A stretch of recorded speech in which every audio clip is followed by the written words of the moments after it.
In today's video, I'm going to teach you how to easily fix audio sound and no microphone issue in TeamViewer. If people can't hear you in a remote session or you can't hear them, the most common cause is a simple setting inside TeamViewer.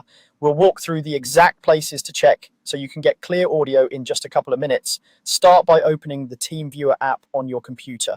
Make sure you're on the home screen so you can access the main controls. If TeamViewer is already running, bring it to the foreground so you can see the top toolbar. Next, click the gear icon in the top right corner. This opens the settings or preferences window where all your audio and video controls live.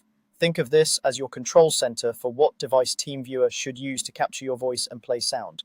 In the left sidebar, click Audio and Video. This section is dedicated to your microphone and speakers, and it's where you'll confirm which devices TeamViewer is using during calls and meetings. Now, click Microphone. You'll see a drop-down with available input devices. Choose the microphone you actually plan to speak into. This could be your built-in laptop mic, a USB headset, or a webcam mic.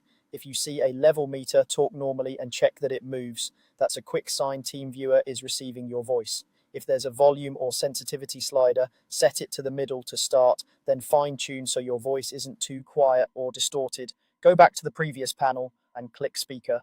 This controls where you hear the other side. Just like before, use the drop-down to pick the device you're listening on, your computer speakers, a headset, or external speakers. If you're using a headset with both mic and speakers, make sure both selections point to that same device. Adjust the output volume to a comfortable level. Slide it up enough that you can easily hear without distortion. If there's a test sound option in this panel, play it to confirm audio is coming through the chosen device. If not, you can verify during your next session.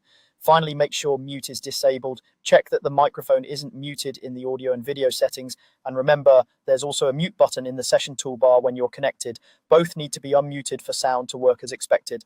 That's it. With the right microphone and speaker selected, proper volume set, and mute turned off, your TeamViewer audio should be back on track. If you switch devices later, just revisit these settings and update the selections.